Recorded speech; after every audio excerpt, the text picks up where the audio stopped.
All right. Today I'm going to take you guys through a 5 minute session. 5 minutes doesn't normally seem like enough time to get a session in, but it's actually one of my favorite formats.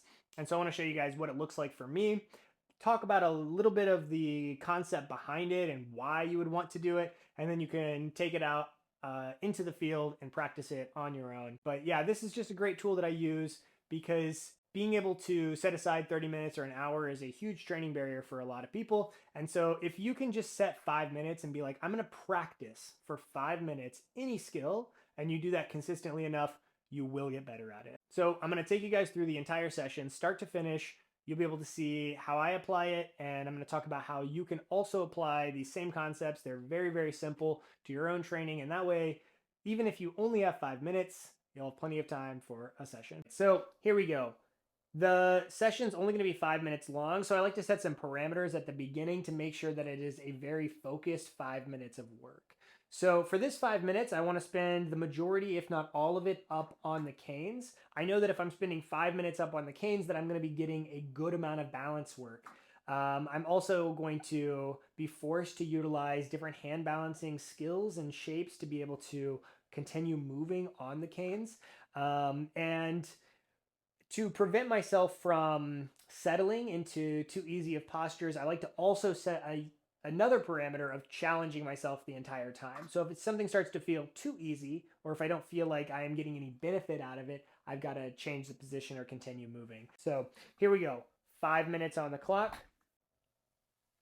Then I'm just going to try to stay up here, like I said, the majority of the time, if not the entire time. So I've already gone through and done a bit of warm up today. So I don't need to go through an extensive assessment, but I usually do spend some time kind of assessing my conditioning at the beginning of each session. And I'll do that with kind of like simple planks and move through a lot of different variations of plank, push up, and maybe some light hand balancing just to kind of see what my body feels like. But since I've already done that for the day, I'm just going to go ahead and get straight into some of the hand balancing stuff. And like I said, I am going to throw in some other balance options like sitting in a pistol squat just because the elevated platform does afford me the ability to sit in this position more comfortably without having to really hike this leg up and flex that hip.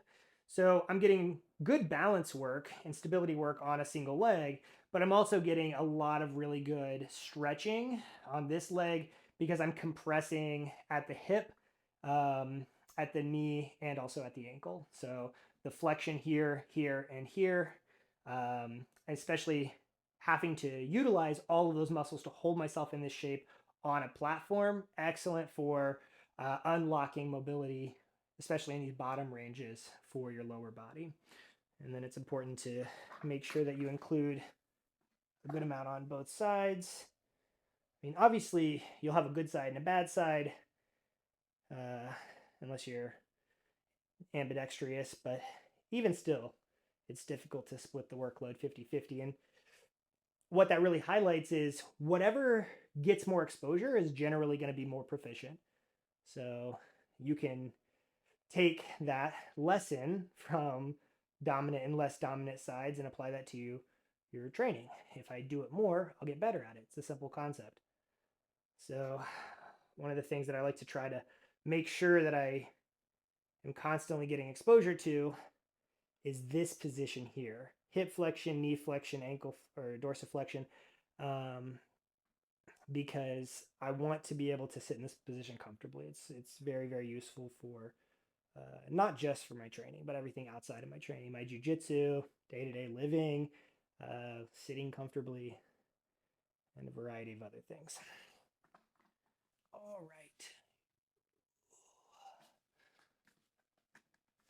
right. I also like to try to make sure I include some shoulder extension, so that's where my hips are in front of my hands. And notice how I'm like talking the whole time. That means that I'm still kind of in the green zone. Like my heart rates can't be too high because I'm having a conversation with you, and that's kind of like where I want to keep it. Because this is a 5 minute session, I don't want to pack so much intensity into 5 minutes that I would be sore, because the likelihood that I do too much too soon or stress my joints out, it's just not worth it. I'm going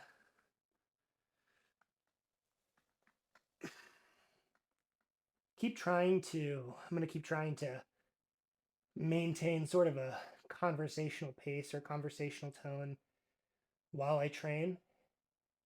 And I got used to doing this because whenever you're a coach, a lot of times you're demonstrating these movements, but you're also talking through them. And I found that the reps that I was getting while I was coaching, I was able to kind of really focus on, the different components of the movement and help me to kind of see it from a different perspective.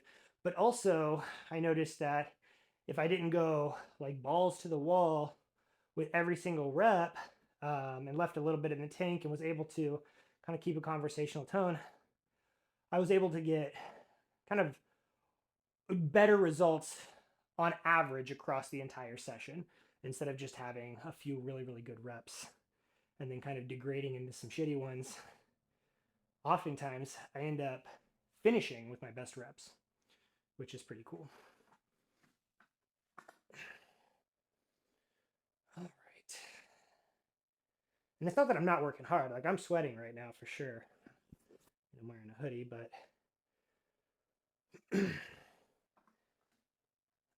that's only because if you're not sweating while you're training, then you're going to get sick.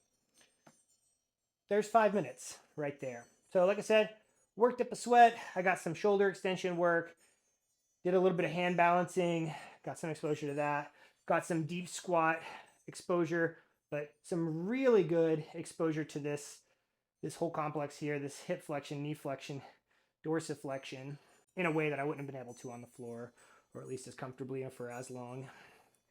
And now I can just go about my day. So that 5 minutes is over. And if I want to, I could easily fit in multiple of those in a day. But if I don't, at least I know I got some training in. So try to think about, where can I fit 5 minutes in, make it a focused 5 minutes, and then be done with it. And if you can do that, if you can master that, you can get to the point where training every single day is no big deal. And when you're training every day, you're going to make progress if you're really trying to. Give this a try. Let me know what you think. If you have questions about kind of the structuring of it, or anything else about this format, it's pretty simple. Feel free to drop those in the comments. So catch you guys next time.